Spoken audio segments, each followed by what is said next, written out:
देश भर में मनाया जा रहा है नए साल का जश्न। दिल्ली से सटे नोएडा में लोगों ने नाच गाकर किया नए साल का स्वागत।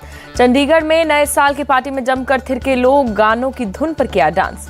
नए साल के जश्न में डूबा पश्चिम बंगाल का बीरभूम, आतिशबाजी के साथ लोगों ने स्वागत किया। हिमाचल प्रदेश के धर्मशाला में नए साल की धूम मस्ती करते नजर आए लोग। नैनीताल में नए साल के मौके पर उमड़ी पर्यटकों की भीड़, नाच गाकर जश्न मनाते आए नजर। मध्य प्रदेश के छतरपुर में आधी रात को आतिशबाजी, लोगों ने नाच गाकर मनाया साल का जश्न। श्रीनगर के लाल चौक पर नए साल के स्वागत पर शानदार जश्न, म्यूजिक प्रोग्राम में भारी संख्या में लोग हुए शामिल। जम्मू कश्मीर के गुलमर्ग में नए साल पर जबरदस्त जश्न, लेजर शो और लाइव परफॉर्मेंस का आयोजन। हरियाणा के गुरुग्राम में नए साल के जश्न में डूबे लोग, कहीं जमकर हुआ डांस तो कहीं ऊंट की सवारी करते दिखे लोग। नए साल के मौके पर अमृतसर के स्वर्ण मंदिर में उमड़े श्रद्धालु आतिशबाजी के साथ मनाया जश्न। सुखबीर सिंह बादल और हरसिमरत कौर बादल पहुंचे स्वर्ण मंदिर, नए साल के मौके पर किए दर्शन। नए साल के मौके पर तिरुपति बालाजी मंदिर को सजाया गया, भक्तों की भारी भीड़। दिल्ली के झंडेवाला मंदिर में नए साल की पहली आरती, दर्शन के लिए पहुंचे लोग। नए साल की पूर्व संध्या पर वाराणसी में हुई गंगा आरती, दियों को सजाकर लिखा गया स्वागतम 2024। अयोध्या के सरयू घाट पर हुई संध्या आरती, श्रद्धालुओं ने बढ़ चढ़कर हिस्सा लिया। शिरडी में फूलों से सजा साईं का समाधि मंदिर, दर्शन के लिए भक्तों की उमड़ी भीड़। नए साल के मौके पर दिल्ली में सुरक्षा व्यवस्था कड़ी, चप्पे चप्पे पर पुलिस की तैनाती।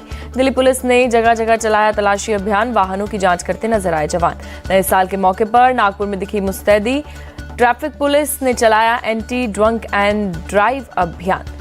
शहर के अलग अलग चौराहों पर की गई जांच, शराब पीकर वाहन चलाने वालों के खिलाफ अभियान। ठाणे के नए साल के जश्न को देखते हुए सुरक्षा बढ़ाई गई, पुलिस ने वाहनों की चेकिंग की। दुनिया में सबसे पहले न्यूजीलैंड ने ऑकलैंड में बनाया नया साल, आतिशबाजी के साथ किया गया नए साल का स्वागत। न्यूजीलैंड के बाद ऑस्ट्रेलिया में मनाया गया नए साल का जश्न, सिडनी हार्बर पर की गई जोरदार आतिशबाजी। हजारों की तादाद में लोग सिडनी हार्बर पहुंचे, रंग बिरंगी आतिशबाजी का उठाया लुत्फ। हांगकांग में नए साल के मौके पर भव्य आतिशबाजी, रंग बिरंगी रोशनी से जगमगाया आसमान। विक्टोरिया हार्बर के पास की गई आतिशबाजी, काउंटडाउन के बाद लोगों ने मनाया जश्न। दुबई में रंग बिरंगी रोशनी से जगमगाया बुर्ज खलीफा, 2024 लिखकर नए साल का किया गया स्वागत। बुर्ज खलीफा के आसपास के इलाकों में भी की गई भव्य लाइटिंग, जोरदार आतिशबाजी का बनाया गया वर्ल्ड रिकॉर्ड। थाईलैंड की राजधानी बैंकॉक में चाओ फ्रेया नदी के पास मनाया गया नए साल का जश्न, जोरदार आतिशबाजी में की गई। ताइवान में ताइपेई 101 बिल्डिंग पर की गई जोरदार आतिशबाजी, रंग बिरंगी रोशनी से जगमगाया आसमान।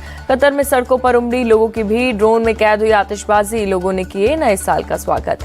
चीन की राजधानी बीजिंग में स्टील पार्क में नए साल के स्वागत में उमड़ी भीड़, लोगों ने आतिशबाजी करके मनाया जश्न। जापान में परंपरागत तरीके से किया गया नए साल का स्वागत, लोगों ने मंदिरों में घंटा बजाकर मनाया जश्न। दक्षिण कोरिया की राजधानी सियोल में भी परंपरागत तरीके से मनाया गया नया साल, लोगों ने मंदिरों में घंटा बजाकर किया नए साल का स्वागत। मॉस्को में नए साल के स्वागत में सड़कों पर उमड़ी भीड़, लोगों ने मोबाइल फोन से की रोशनी। ग्रीस के एथेंस में ऐतिहासिक पार्थेनन पर मनाया गया नए साल का जश्न, जमकर की गई आतिशबाजी। पाकिस्तान के कराची में लोगों ने जमकर किया नए साल का स्वागत, सड़कों पर झूमते गाते नजर आए लोग। कराची में बच्चों ने जमकर आतिशबाजी की, गाड़ियों में जश्न मनाते दिखे लोग। केन्या की राजधानी में आसमान रंग बिरंगी रोशनी से जगमगाया, लोगों ने पटाखे जलाकर मनाया जश्न। नए साल के मौके पर गाजा पट्टी में घरों से बाहर नहीं निकले लोग, लोगों ने घरों में की शांति की दुआ। इजराइल के टेल अवीव में नए साल के मौके पर इमारतों में की गई लाइटिंग, लोगों ने हमास के कब्जे से बंधकों की रिहाई की दुआ की। नए साल के पहले दिन इसरो रचेगा अंतरिक्ष में इतिहास, श्रीहरिकोटा के सतीश धवन स्पेस सेंटर से एक्सपोसैट सैटेलाइट करेगा लॉन्च। इसरो का सैटेलाइट प्लसर ब्लैक होल्स, आकाश गंगा और रेडिएशन की स्टडी करेगा। इस सैटेलाइट की उम्र करीब 5 साल होगी। इसरो का एक्सरे पोलारिमीटर सैटेलाइट ब्रह्मांड के 50 सबसे ज्यादा चमकने वाले स्रोतों की स्टडी करेगा। रेडिएशन की स्टडी करने वाला दुनिया का दूसरा सैटेलाइट होगा। एक्सरे पोलारिमीटर सैटेलाइट को 650 किलोमीटर की ऊंचाई पर तैनात किया जाएगा। इसमें 2 पेलोड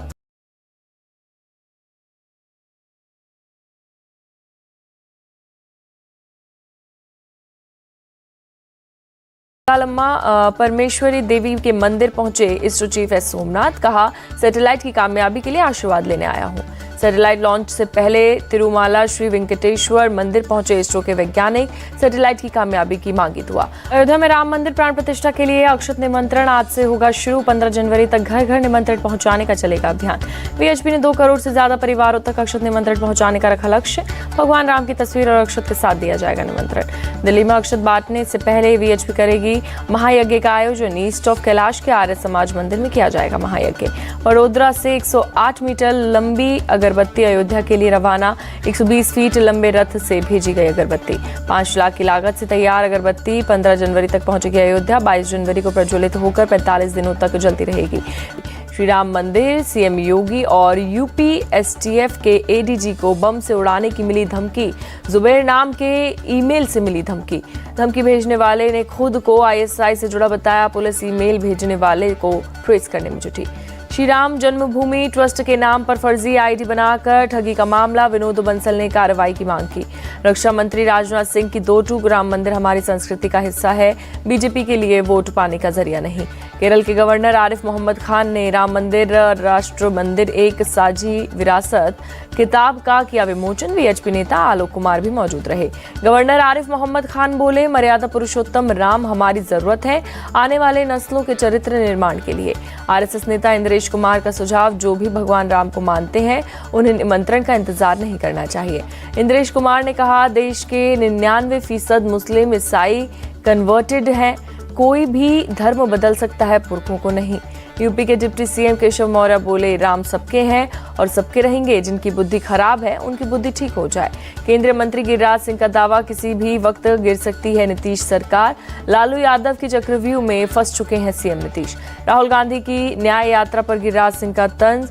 ये भी तथ्य है कि अबू धाबी में पीएम एक सनातन मंदिर का उद्घाटन करने जा रहे हैं। अश्विनी चौबे की भविष्यवाणी, जल्द होगा जेडीयू का अंत, हम सभी देंगे विदाई। केंद्रीय मंत्री अश्विनी कुमार चौबे का जेडीयू के पूर्व अध्यक्ष ललन सिंह पर निशाना। कहा, उनका इलाज हो गया है, बहुत फड़फड़ा रहे थे। छत्तीसगढ़ के डिप्टी सीएम अरुण साव का दावा, इस बार लोकसभा की सभी 11 सीटें जीतेंगे। टीएमसी नेता कुणाल घोष बोले, बीजेपी की दलाल है बंगाल कांग्रेस, सीट शेयरिंग पर ममता बनर्जी लेंगे फैसला। चेन्नई में हेलमेट की दुकान के पास विज्ञापन पोस्टर में लगी आग, धू-धू कर उठी लपटें। आग लगने के बाद मची अफरा तफरी, काफी मशक्कत के बाद पाया गया आग पर काबू। जयपुर में राजस्थान के मुख्यमंत्री भजन लाल शर्मा ने आश्रय गृह का दौरा किया, बेघर लोगों को गर्म कपड़े बांटे। तहरीके हुर्रियत जम्मू कश्मीर पर यूएपीए के तहत लगा बैन। देश विरोधी और आतंकी गतिविधि करने का आरोप। दिल्ली में इजरायल एम्बेसी के पास संदिग्ध ब्लास्ट का मामला, दिल्ली पुलिस के स्पेशल सेल को केस ट्रांसफर। दिल्ली के मंत्री सौरभ भारद्वाज का आरोप, आज ईडी एक मजाक बन गया है, हर विपक्षी नेता को जेल में डालने की होती है कोशिश। अपराधियों के खिलाफ योगी सरकार सख्त, मार्च 2017 से अब तक 194 अपराधी मुठभेड़ में मारे गए। बीएचयू के आईआईटी में छात्रा से गैंगरेप केस में एक्शन, पुलिस ने तीनों आरोपियों को किया गिरफ्तार। लखनऊ में कस्टम विभाग का एक्शन, कॉफी मशीन में छिपाकर रखे गए थे 2 गोल्ड बरामद। मुंबई क्राइम ब्रांच ने 2 ड्रग पेडलर्स को पकड़ा, 12 लाख से ज्यादा की ड्रग्स जब्त। राजस्थान के सीकर में 2 ट्रक और 1 कार के बीच टक्कर, 3 लोगों की मौत, 2 लोग घायल। नए साल के पहले दिन भी इजराइल का गाजा पट्टी पर हमला जारी, पूरी रात गाजा के आसमान में दिखी फ्लेयर्स की चमक। इजरायली हमले में अब तक 21,800 से ज्यादा फिलिस्तीनियों की मौत, 56,000 से ज्यादा फिलिस्तीनी हुए घायल। इजराइल ने मध्य गाजा के दीर अल बाला पर किया एयर स्ट्राइक, कम से कम 35 लोगों की मौत। इजरायली वायुसेना ने एक रेफ्यूजी कैंप को बनाया निशाना, कई इमारतें मलबे में तब्दील हुई। इजरायली वायुसेना ने लेबनान के दक्षिणी इलाकों पर किया हमला, हिजबुल्लाह के कई ठिकानों पर की बमबारी। इजरायली सेना का दावा, हिजबुल्लाह के कई इंफ्रास्ट्रक्चर बमबारी में हुए तबाह। हिजबुल्लाह पर आतंकवादी गतिविधि का लगाया आरोप। गाजा पट्टी में इजरायली सेना की जमीनी कार्रवाई जारी, खान यूनिस इलाके में हमास के साथ आमने सामने की भिड़ंत। इजरायली सेना ने कार्रवाई का वीडियो किया जारी, इमारतों में छिपे हमास के लड़ाके कर रहे गोलीबारी। आईडीएफ के सैनिकों ने किया हमास के लड़ाकों पर रॉकेट लॉन्चर से हमला, सेना का दावा, हमास के कई आतंकवादी मारे गए। गाजा पट्टी में इजरायली सेना ने डॉग स्क्वाड को उतारा, सैनिकों से पहले डॉग स्क्वाड इलाकों में कर रहे तलाशी। गाजा में खान यूनिस के एक स्कूल में विस्फोटक बरामद, इजरायली सेना ने विस्फोटक को किया न्यूट्रलाइज। आईडीएफ के सैनिकों ने हमास के कई ठिकानों को भी किया टारगेट। बम धमाके से इंफ्रास्ट्रक्चर को किया तबाह। वेस्ट बैंक में एक फिलिस्तीनी ने 2 लोगों पर किया चाकू से हमला। इजरायली पुलिस ने लगाया आरोप। इजरायली पुलिस ने संदिग्ध हमलावर को मौके पर मार गिराया। घायलों को अस्पताल में किया गया भर्ती। यूक्रेन के खार्किव में रूसी सेना ने किया बड़ा हमला। ड्रोन अटैक में 28 से ज्यादा नागरिक हुए जख्मी। रूसी ड्रोन ने रिहायशी इमारतों, स्कूल और दुकानों को बनाया निशाना। फायर फाइटर्स आग पर काबू पाने में जुटे। टीम इंडिया के लिए राहत भरी खबर। शार्दुल ठाकुर की चोट गंभीर नहीं। नेट प्रैक्टिस के दौरान कंधे पर लगी थी बॉल। शुभमन गिल का नहीं हुआ सपना पूरा। 1 साल पहले पेपर पर लिखा था टारगेट। फोटो शेयर कर बताया क्या क्या रखे थे लक्ष्य। शुभमन गिल के टेस्ट क्रिकेट खेलने के तरीके पर सुनील गावस्कर ने उठाए सवाल। ज्यादा आक्रामक नहीं खेलने की दी सलाह। सुनील गावस्कर ने टीम इंडिया के प्रैक्टिस मैच नहीं खेलने पर उठाए सवाल, तो कप्तान रोहित ने दिया जवाब। बताइए अभ्यास मैच नहीं खेलने की वजह। FIH hockey vice world cup के लिए मेंस और विमेंस टीम का ऐलान। सिमरनजीत मेंस और रजनी विमेंस टीम की संभालेंगी कमान। स्पेन के टेनिस खिलाड़ी Rafael Nadal Brisbane international tournament के डबल्स में हारे। मेंस सिंगल में कल होगा मुकाबला।